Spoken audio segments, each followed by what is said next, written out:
A very warm welcome to all of you. मैंने आपको पहले ही कहा था एक सीरीज के बारे में जो हम एनालाइज कर रहे हैं। ये जो वो सीरीज का मुझे लगता है लास्ट वीडियो, इसके बाद करंट अफेयर्स, उसमें मैं सीधा बता दूंगा कौन कौन से important topics you have to study. आज का जो टॉपिक है it's one of the most important topic. देखो, मैंने हिस्ट्री डिस्कस की, पॉलिटी डिस्कस की, इकोनॉमी डिस्कस नहीं की थी। आज मैं डिस्कस करने जा रहा हूँ इकोनॉमी।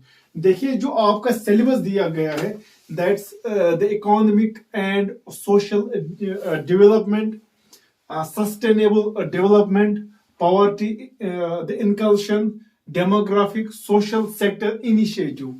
ये बस इतना ही दिया गया है आपके इकोनॉमी में। अब क्या क्या पढ़ोगे इकोनॉमी में? बहुत सारे स्टूडेंट्स डिमांड कर रहे थे, sir we are not able to decode the economy. So ये जो वीडियो है, इस वीडियो में मैं डिकोड करूंगा इकोनॉमी में कौन कौन से टॉपिक्स आपको पढ़ने हैं।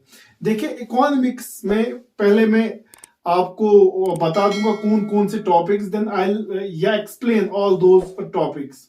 Economic and social development, sustainable development, poverty, inclusion, demographic, social sector initiative. सबसे पहले you will study about basics of economics. ठीक है ना, फर्स्ट टॉपिक। देखिए, but it's not important for you. इसमें मैं बता दूंगा एक इम्पोर्टेंट, इसमें आप थोड़ा बहुत अंडरस्टैंड करेंगे इकोनॉमिक्स क्या होता है। इकोनॉमिक्स के दो ब्रांच है, माइक्रो इकोनॉमिक्स एक ब्रांच है, macro economics is a branch. उसके बाद आप स्टडी करोगे economic activity, primary, secondary, territory. I will explain it later. It's the first topic. Second topic is growth and its measures, economic growth and its measures. Here you will study about the GDP, GNP, etc. पहला है basics of economics, not so important. Second, economic growth and its measures. It's the most important topic you have to study. I'll explain it later. Third topic आपको पढ़ना है development and its measures. Economic growth क्या होता है, development क्या होता है, इसके measures क्या है। Then you will study about the sustainable development. ठीक है ना, sustainable development क्या है, किस कमीशन ने सस्टेनेबल डेवलपमेंट दिया है, और आजकल जो सस्टेनेबल डेवलपमेंट के कौन कौन से इंडिकेटर्स है हुआ आपका, जो आपके सिलेबस में दिया गया, economic, social development, sustainable development. Then you will study about economic planning. Economic planning में you will study about the different plans, लेकिन सबसे इंपॉर्टेंट टॉपिक है Niti Aayog, which you are going to study. Then you will study about the poverty, you will study about the types of poverty, you will study in this is your poverty. Then you will study about the unemployment and its different types. Then you will study about the demography, यहाँ पे आप population के बारे में पढ़ेंगे, the agriculture. Then you will study the industry, service sector. ये तीन important sectors है। हियर यू विल सी कितनी कंट्रीब्यूशन है एग्रीकल्चर की, इंडस्ट्री की कितनी कंट्रीब्यूशन है, सर्विस सेक्टर की कितनी कंट्रीब्यूशन है जीडीपी की। Then you will read about the foreign trade. उसके बाद आप करेंसी सिस्टम के बारे में स्टडी करोगे, द इन्फ्लेशन के बारे में स्टडी करोगे, इसको कंट्रोल कैसे किया जाता है, etcetera. Then you will study about the banking. Banking में आप रिजर्व बैंक ऑफ इंडिया के बारे में स्टडी करोगे, शेड्यूल्ड, नॉन शेड्यूल्ड बैंकिंग के बारे में। Then you will study about the financial system. India का जो फाइनेंशियल सिस्टम है, there are two types of system. Capital market क्या होता है, मनी मार्केट क्या होता है, money you will study here. यहाँ पे आप नेशनल एक्सचेंज के बारे में पढ़ेंगे, मुंबई एक्सचेंज के बारे में पढ़ेंगे। Then you will study about the physical policy, और बाद में आप you will study about the World Bank etcetera. So ये इतने सारे चैप्टर्स आपको स्टडी करने इकोनॉमी में। सो मैं एक एक करके एक्सप्लेन करता हूँ। पहले basics of economics, economic growth and its measures, इन सबको मैं एक एक करके एक्सप्लेन करता हूँ। ये इस टॉपिक में क्या पढ़ना है, यहाँ पे क्या पढ़ना है, यहाँ पे क्या पढ़ना है। I will explain one by one all the topics. So let's begin. The first topic is basics of the economics. This is your subject, basics of economics. Here you will understand what's economics. Then what's economics? See, utna you don't have to go so deep. You have the four different definitions of economics, like a wealth definition given by the Smith, who has written a book, Wealth of Nations. He was a father of economics. वो कहता था it is a subject which is use it, और इस subject से हम एक country की wealth increase करते, we are suppose to increase the wealth of a country. So it was what Smith was saying. Then Marshall आया, Principles of Economics. That was a book he has written. He was saying it was for the welfare, to increase the welfare of people. That was being called by the Marshall. उसके बाद Robbins आया. He gave the scarcity definition. उसने कहा जो लोगों की want say, जो लोगों की डिजायर से, वो अनलिमिटेड है, जो रिसोर्सेज अवेलेबल है वो लिमिटेड है. इकोनॉमिक्स वो सब्जेक्ट है, वो साइंस है जो हमें लिमिटेड रिसोर्सेज से हमारी अनलिमिटेड वांट्स जो है, इनकी जो कंपैटिबिलिटी है, इनको कैसे पूरा करें इन लिमिटेड रिसोर्सेज से. That's the economics. So economics, you don't have to go so deep into the economics because you don't have to do research in the economics. थोड़ा बहुत understand कर लेना. Then you have the two branches of economics, micro and macro economics. ये जो classification की थी Ragnar Frisch ने.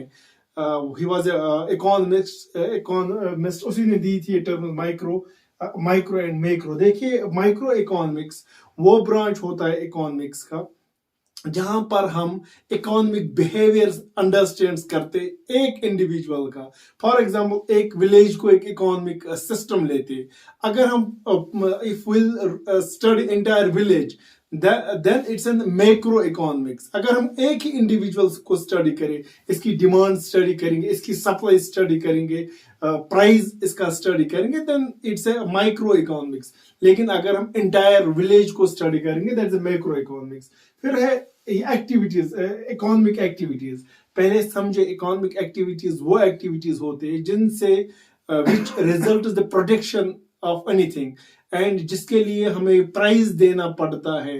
That's called the economic activity. For example आप अपने बाग में जाते हो, वहां साल भर मेहनत करते हो, बाद में वहां से यू हैव द फ्रूट्स, उसको बेचते हो, वहां से पैसे आते हैं आपको. That activity is called the economic activity. So हमारे पास तीन टाइप की एक्टिविटीज है: primary activity, secondary activity, tertiary activity. Primary economic activity ये वो, इसमें प्राइमरी इकोनॉमिक एक्टिविटी में हमारा आता है the agriculture, mining, fishing, horticulture. इसका क्या मतलब है? जब हम डायरेक्टली नेचुरल रिसोर्सेज पे काम करें, that's called the primary activity. अब जो यहां से हमने प्रोडक्ट्स निकाले, हमने माइनिंग की, हमने हॉर्टिकल्चर किया, उसके बाद फॉर एग्जांपल हमने की माइनिंग, फिर हमारी जो फिर वो माइन जो की हमने, कोई और निकाला आयरन का, या उसमें से हम वो चीज निकालते हैं, उसको फिर फिनिश्ड शेप देते, that is a secondary activity. बात समझ आ रही है? जितनी भी हमारी industry, steel industry, iron industry, copper industry, उन एक्टिविटीज को हम कहते हैं secondary activity. Then you have the tertiary activity. ये वो एक्टिविटी होती है, this is called the service sector actually, wire transport हो जाता है, communication etcetera, that is the tertiary activity. फिर आपका सिस्टम होता है the economic system. You have the three different types of economic system. देखिए इकोनॉमी के जो सेंट्रल प्रॉब्लम्स है, ये three different central problems in the economy: what to produce, how to produce, for whom to produce. These are the central problems of economy. अगर for example देखिए हमारे पास एक pencil है, वी हैव अ पेंसिल. अगर इस pencil का price government determine करे, government कहे कि इसका प्राइस 4 रुपए या ये 5 रुपए में बिकेगा, this is the one condition. This is the one condition. Second is, अगर पेंसिल का price demand and supply decides करेगा, गवर्नमेंट की कोई इंटरवेंशन नहीं होगी. रादर अगर डिमांड ज्यादा है, if there is more demand, पेंसिलों की सप्लाई कम है, तो पेंसिलों का प्राइस ज्यादा हो जाएगा. जैसे हम देखते हैं इन्फ्लेशन में, वो इकोनॉमी जहां पे प्राइजेस गवर्नमेंट डिसाइड्स करते, उन इकोनॉमिक को हम सोशलिस्टिक इकोनॉमिक सिस्टम कहते हैं. वहां पे जहां पे प्राइस मार्केट फोर्सेस डिसाइड करते, सप्लाई एंड डिमांड, उन इकोनॉमिक सिस्टम को हम कैपिटलिस्टिक सिस्टम कहते हैं. वो इकोनॉमिक सिस्टम जिनके ये दोनों फीचर्स है, कैपिटलिस्टिक भी सोशलिस्टिक भी, उनको हम मिक्सड इकोनॉमीज कहते हैं. इंडिया एक मिक्सड इकोनॉमी है because you have certain things where pricing is being decided by the government, and there are certain other things where market forces intervene to decide the price of your product. So you have the three different systems. उसके बाद you have to study the economic growth and its measurement. आपने continuously news में देखा होगा इस साल economy India की जो ग्रोथ है वो 4% रही, कभी 2%, कभी 7%. What does it mean? It means जो एक फाइनेंशियल ईयर में इंक्रीज होता है मॉनिटरी, जितने भी हमारे पास गुड्स एंड सर्विसेज एक कंट्री में होते हैं उनका कितना प्राइस इंक्रीज हो जाएगा, वो कितने इंक्रीज हो जाएंगे एक साल में. फॉर एग्जांपल, अगर हमारे इकोनॉमी में लास्ट ईयर हमने एक 100 कार्स बनाई थी लास्ट ईयर, या कोई भी बेस ईयर रखेंगे, या इस साल हमने 105 कारें बनाई, हम कहेंगे जो इकोनॉमी ये 5% ग्रो हुई, क्योंकि लास्ट ईयर 100 ही बनाई थी, इस साल 105. 100 तो वही ये रहा, लेकिन अभी 5 इंक्रीज हो गई. This is called the economic growth. और इसको मेजर कैसे करते हैं? इसको मेजर करते हुए द डिफरेंट कंसेप्ट्स, जिसको हम कहते हैं नेशनल इनकम भी, national income accounting. Like you have the GDP, gross domestic product at market price, gross domestic product at factor cost. इसी तरह है gross national product at market price, gross national product at factor cost. Then you have the concepts like net domestic product at market price, net domestic product at factor cost. Then you have the concept net national product at market price and net national product at factor cost. Then you have the per capita income, personal income, disposable personal income. देखिए, you will be confused है GDP क्या है at market price, GDP at factor cost क्या है. इस पे मैं एक ये अलग I will make a separate lecture on this, ताकि आपको समझ आए ये मार्केट प्राइस क्या होता है, फैक्टर कॉस्ट क्या होता है. ये दीज आर द सिंपलेस्ट ये concept. Then we have the three different methods. You have the product method, you have the incomes method, you have the consumption method. तो यहाँ पे आपको क्या स्टडी करना है? You have to study India की GDP क्या है, इंडिया में हम कौन सा कंसेप्ट यूज करते हैं इकोनॉमिक ग्रोथ को मेजरमेंट करने के लिए, इंडिया की पर कैपिटा इनकम कितनी है आज, बात समझ आ रही है, और हम कौन सी मेथड यूज करते हैं इंडिया की जीडीपी, इंडिया की जो नेशनल इनकम है उसको मेजर्स करने के लिए. This is what you are going to study in this, and in concept में भी आते हैं.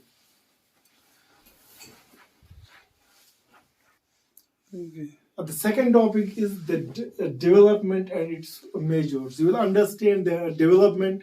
देखिए, जो इकोनॉमिक और ग्रोथ का कंसेप्ट है, we call that a national income. For example, एक कंट्री की वेल्थ इंक्रीज हो रही है, उससे क्या हम देखते हैं? For example, you have in our India you have the peoples like Ambanis, you have the Tatas, Birlas etcetera. उनकी वेल्थ तो बहुत ज्यादा इंक्रीज हो रही है. At the same time we have certain other guys in the India who are very poor. वो तो दिन ब दिन ज्यादा गरीब होते जा रहे हैं ना. इंडिया की हम क्या देखते हैं? Growth that's a unidimensional concept. हम सिर्फ देख रहे हैं कि कंट्री की जो जीडीपी है कंट्री का, या जीएनपी का, ये वो इंक्रीज हो रहा है. वो तो चंद लोगों की वजह से इंक्रीज हो रहा है, इसीलिए कहा गया था. उसके बाद जो कंसेप्ट आया दैट्स अ डेवलपमेंट. इकोनॉमिक्स में कहा गया you don't have to focus only on the growth. Development is a multi dimensional concept. यहाँ पे हम सारे डायमेंशंस देखते हैं. हम पॉवर्टी भी देखते हैं. अगर कंट्री का जीडीपी इंक्रीज हो रहा है तो पॉवर्टी का क्या हो रहा है, unemployment, what is happening to the unemployment, जो बाकी फैक्टर्स है उनका क्या हो रहा है. तो एक नया कंसेप्ट इमर्ज हो, डेवलपमेंट. उसमें जो है the different concept you have to study. You have to study the purchasing power parity, PPP. Then you have to study the PQLI, physical quality of life index. उसमें आप देखते हैं you will study the life expectancy etcetera. ये Morris David ने दिया था. Then you will study the human development index. Mahbubul Haq, ये एक पाकिस्तान का इकोनॉमिक्स था.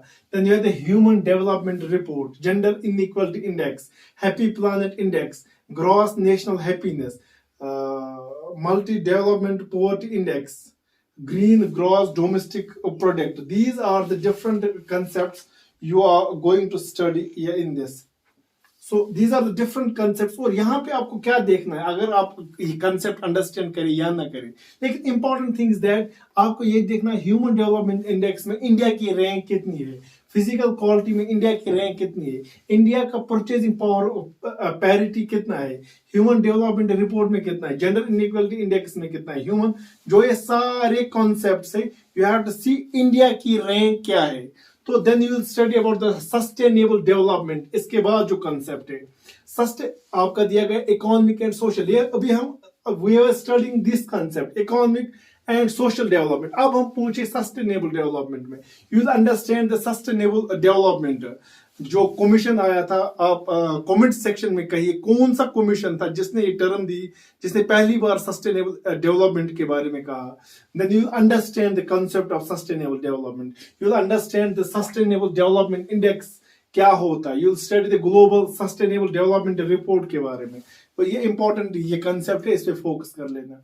ये आपके हो गए चार टॉपिक। पहला है इकोनॉमी क्या है, then you have the growth, then you have the development, then sustain. उसके बाद आपका आता है economic planning. Then you will study about the economic या प्लानिंग। इकोनॉमिक प्लानिंग में यू विल स्टडी थोड़ा बहुत हिस्टोरिकल पढ़ लेना। इकोनॉमिक प्लानिंग में लाइक हेरर डोमर मॉडल था, उसके बाद गांधीयन मॉडल था, नेहरू मेलनोबिस मॉडल था आपका। You are having the different economic planning model, you will study that. और प्लानिंग जो 12 प्लान आपके हुए थे पहले, उनको ज्यादा पढ़ने की जरूरत नहीं, it's not necessary to study them. लेकिन उसमें जो प्लानिंग कमीशन था, इसको कब हटाया गया, इसके बदले नीति आयोग आया। नीति आयोग के बारे में you have to definitely study about the NITI Aayog. NITI Aayog का स्ट्रक्चर क्या है, नीति आयोग के कंपोनेंट्स क्या है, कौन नीति आयोग का चेयरमैन होता है। You will study about Niti Aayog, this is the most important topic for your examination. Then you will study the next topic, that is the poverty. Poverty में you will study the poverty क्या होता है, poverty के types, relative the absolute poverty. Then you will study estimation of poverty. बहुत सारी committees आई थी, recently पढ़ लेना, रिसेंटली कौन कमिटी आई थी और उसने क्या दिया था। और इसमें eight the same time you will study about the calories, कौन सी कमिटी ने 2400 कैलोरीज कहा था, पॉवर्टी को यहाँ पे मेजर करते। You will study about that. Then you will study the different programs, कौन से प्रोग्राम्स आए, लाइक यू हैव द मनरेगा, you had many different programs, you will study about that.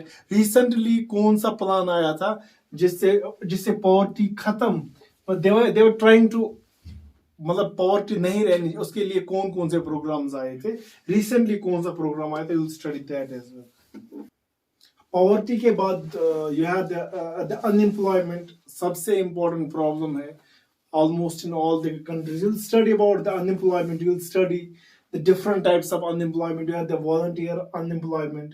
It simply means you have the job but you don't want to do the job. आप करना नहीं चाहते, that is a voluntary unemployment. Involuntary, you don't have the job you want to do but you don't have the job. Then you have the cyclic, you have the seasonal, you have the frictional, you have the structural, you have the disguised unemployment, you have the technological unemployment. इनको पढ़ लेना, थोड़ा देख लेना, it will take you 10 minutes to understand the different types of unemployment. And you will study the programs of Indian government regarding the elimination of unemployment. कौन कौन सी schemes emerge हुई, recent 2-3 साल उनकी पढ़ लेना, एटलीस्ट उनको देख लेना थोड़ा. Then you will study the 3 important concepts, Lorenz curve, Gini coefficient and Kuznets curve. जब हमने टीचर का एग्जाम दिया था तो ये कंसेप्ट आया था कुजनेट्स कर्व के बारे में. Then you will study about the demography. Demography, I'll give you a page, उसमें सारा लिखा हुआ है, birth rate, death rate, sex ratio, किस स्टेट का सबसे ज्यादा है, किस स्टेट का सबसे कम है. 2011 का जो सेंसस हुआ था, you have to read only that thing. And you will study the national population policy 2000 और 2000 की जो नेशनल पॉपुलेशन पॉलिसी आई थी, you have to read only that in the demography. Demography is a study of population. And you will study the agriculture. आप study करोगे agriculture. Agriculture में you will study about the different revolutions, green revolution, you will study about the second green revolution, you will study about the try colour revolution, और आप बहुत सारे जो revolution you will study that. इसमें आप साथ ही food security bill भी study करोगे.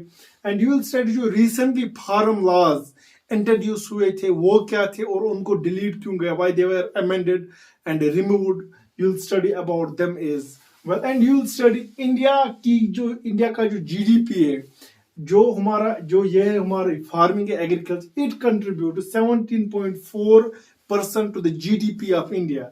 So you will study that. Then you will study about the industry. Industry में you will study the Maharatnas, Navratnas, and you will study the different policies. लेकिन यहाँ पे आप मुझे comment section में बताएंगे कि जो इंडस्ट्रियल सेक्टर है वो कितना कंट्रीब्यूट करता है जीडीपी को, यू विल टेल दैट। इसमें आप डिफरेंट इंडस्ट्रियल पॉलिसी पढ़ेंगे, नवरत्नास क्या है, महारत्नास क्या है, मिनी रत्नास क्या है, डिसइन्वेस्टमेंट क्या होता है, you will study about that. Then you will study about the service sector and you will tell me कि सर्विस सेक्टर में कितना कंट्रीब्यूशन है टुवर्ड्स द जीडीपी। इसको ज्यादा you don't have to study more about the service sector. Then you will study the infrastructure. You have the roadways, you have the railways, you have the जितना भी infrastructure. देखो आपका यहाँ पे social sector initiative, social sector क्या होता है, देखिए social sector initiative means first try to understand social is आपके हॉस्पिटल बन रहे, it's a social sector initiative, school बन रहे, it's a social sector initiative. It's here you will study about the social sector initiative. Then you will study about the money and banking. पहले हम money पढ़ते हैं, here we will study the definition of money, Indian currency की क्या definition, and devaluation के बारे में भी study करना कब हुआ था, and demonetization भी इसमें एक important topic है। Then you will study about the financial markets. You have the two types of financial markets. एक वो financial market है भाई जहाँ short loan provide किया जाता है, second वो financial market है जहाँ long term loan provide किया जाता है। शॉर्ट टर्म लोन को हम कहते हैं मनी मार्केट, और जहां लॉन्ग टर्म लोन प्रोवाइड होता है that is the capital market. You will study about the money market and capital market. जो आपका कैपिटल मार्केट है, कैपिटल मार्केट को रेगुलेट करने के लिए यू हैव द सेबी और you have the two different concepts, Bombay stock exchange and you have the national stock exchange. यहाँ पे बहुत सारे कंसेप्ट्स है, like you have the shares क्या होता है, bonds क्या होते हैं, you will study about that, but that's not so important. You will study just money market क्या होता है, short term loan कहाँ देते हैं, long term loan कहाँ देते हैं, that's all. Then you will study about the banking में you will study Reserve Bank of India, most important है Reserve Bank of India, कौन सी कमिटी ये establish किया गया था, 1935 का एक्ट पढ़ लेना, why Reserve Bank of India was established. Then you will study State Bank of India, आप scheduled and non scheduled banks के बारे में पढ़ेंगे। Most important is monetary policy, जहां पे while you will understand the created control, जो हमारा reserve bank of India है वो क्रिएटेड कंट्रोल कैसे करता है। जब what does created control mean, it mean simply for example लोगों के पास पैसा ज्यादा है, you have the more money in the market, अब इसको वापस कैसे, अगर ज्यादा पैसा है लोग ज्यादा डिमांड करेंगे, जब सप्लाई कम है लोग ज्यादा डिमांड कर रहे हैं तो इन्फ्लेशन आ जाएगी। इन्फ्लेशन को कंट्रोल करने के लिए वो है द मॉनिटरी पॉलिसी, इसको कहते हैं क्रिएटेड कंट्रोल पॉलिसी भी, क्वांटिटेटिव क्रिएटेड कंट्रोल। लाइक इसमें आप स्टडी करोगे बैंक रेट क्या है, कैश रिजर्व रेशियो क्या है, स्टेटरी लिक्विडिटी रेशियो क्या है, repo rate, reverse repo rate. You will study all those concepts. Then you have the qualitative credit rationing, moral suasion, like Reserve Bank of India कहता है किसी bank को if they are doing some illegal activities, वो ज्यादा loan दे रहे हैं, उनको कहा जाता है कि आप स्टॉप करो ताकि इन्फ्लेशन कंट्रोल में आ जाए। Here you will understand the relationship between inflation and credit in the market. Then you will study the inflation. Inflation में you'll study the creeping inflation, galloping inflation, hyper inflation. उसके बाद आप causes पढ़ोगे, demand पुल inflation क्या होता है, cost push inflation क्या होता है। उसके बाद आप मेजरमेंट ऑफ इन्फ्लेशन स्टडी करोगे, होलसेल प्राइस इंडेक्स क्या है, कंज्यूमर प्राइस इंडेक्स क्या है, यू विल स्टडी दैट। उसके बाद you will study the physical policy. Physical policy is the policy through which we increase the revenue of the government. You will study the taxes. Taxes में आप types पढ़ेंगे, direct tax क्या होता है, direct tax में income tax क्या होता है, वेल्थ टैक्स क्या होता है, इनडायरेक्ट टैक्स में डिफरेंट टैक्स पढ़ेंगे, वैट क्या होता है, एटसेट्रा। एंड इसमें आप जीएसटी के बारे में भी स्टडी करेंगे। Then you will study about the foreign trade. Foreign trade में you will study about the balance of payment, most important concept है, इसको समझ लेना है बैलेंस ऑफ पेमेंट क्या है। सो ये रहा आपकी इकोनॉमिक्स। ये सारे कंसेप्ट आपको स्टडी करने इकोनॉमिक्स में। एंड सेकंड और साथ ही साथ जैसे वर्ल्ड बैंक के इंटरनेशनल मॉनेटरी फंड एट्सेट्रा उनके बारे में भी थोड़ा पढ़